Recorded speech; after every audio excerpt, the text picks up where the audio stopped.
And you know what the Cherokee say, and a lot of the other Native Americans say, right? They say that that wisdom is usually older people have wisdom. Sometimes younger people have wisdom, but mostly older people have wisdom. You know why? Because they've been around a long time and seen a whole lot. Mm-hmm. So do you think my grandmother was 102, right, Oolu? Do you think she lived 102 years and didn't learn anything? Do you? No. Do you? You had to learn. You have to learn. So my grandmother used to always say, you've been around as long as I do, and even if you're stupid, you're going to learn. Even if you're dumb as dirt, you're going to learn something. But she started out knowing a whole lot. I think she started when she was very young, maybe as young as you guys. And she was very smart, very wise, very wise. Like they call wise people like that old souls, because they just have more wisdom, more things that they seem to just know. And they're usually old. Now, what's wrong with you? You don't think this is part of the story? You should, because old souls are polite, they have patience, and they understand the wisdom of an old story.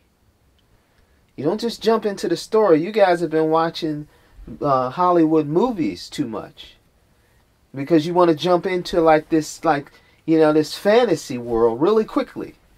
And the Cherokee believe in real life, like the real, they call it real human beings. And you know what real life is? It's being out in nature and being close to God.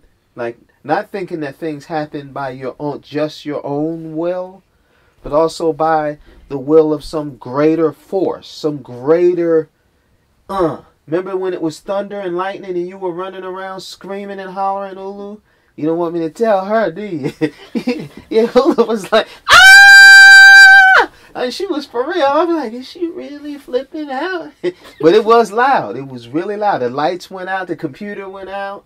My computer went out. Your computer, I don't know what happened. For a day, we couldn't even use her computer.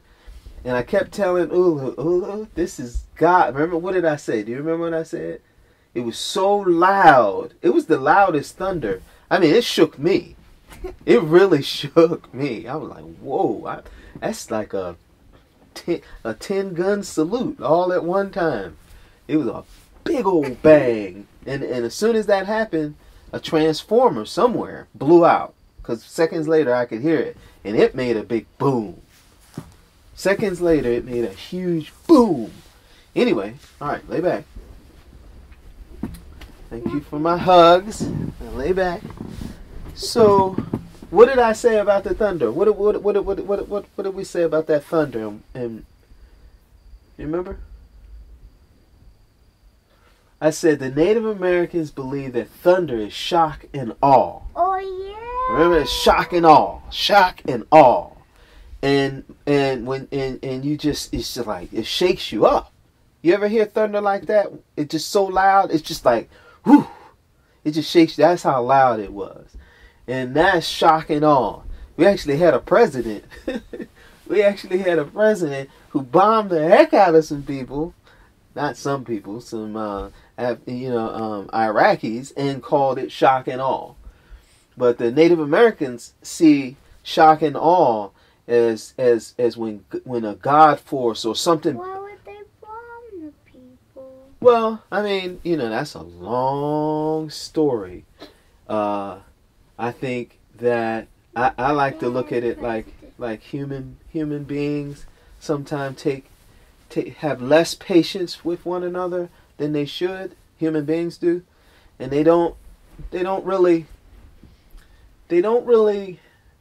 They're not nice to one another. To be frank with you, it's just they're very, very, very mean spirited, as well as impatient. Some people are that way with each other, and I'll say that I don't really think there's ever, unless it's the last moment. Martial arts teaches us that. That the more we go into it, the less we just jump into a fight or a battle with somebody. And I see that what we what happened. You asked me why did they bomb the people? I think that there was a lot of impatience, a lot of fear, and it just wasn't good. It's human beings at their lowest point, where they don't have patience with one another, and it's like the big kid in school, you know, the really big kid. He knows he's a big kid, he knows it, but well, it's kind of like a big kid in school. Sometimes big kids are like bullies because they're bigger, and they know they're bigger, and they're bullies, and they take advantage of the littler kids. And some adults, they grow up and they do the same thing when they grow up. You'll find out some adults do the same thing. They're bullies, you know, and you know that's how I see it. I think martial arts has helped me to see that the bully is a bully, you know, and you know, you don't have to give in to a bully. He must be taught a lesson. And so that's why the Cherokee and many other Native American tribes looked at thunder as shock and awe. Because no matter how big you are, how bad you are, when you hear that thunder like we heard that night, you're like, whoo, it'll drop you to your knees if you're not too steady. You're like, you're at least shook up. You're at least like, whoa, now that was a bang.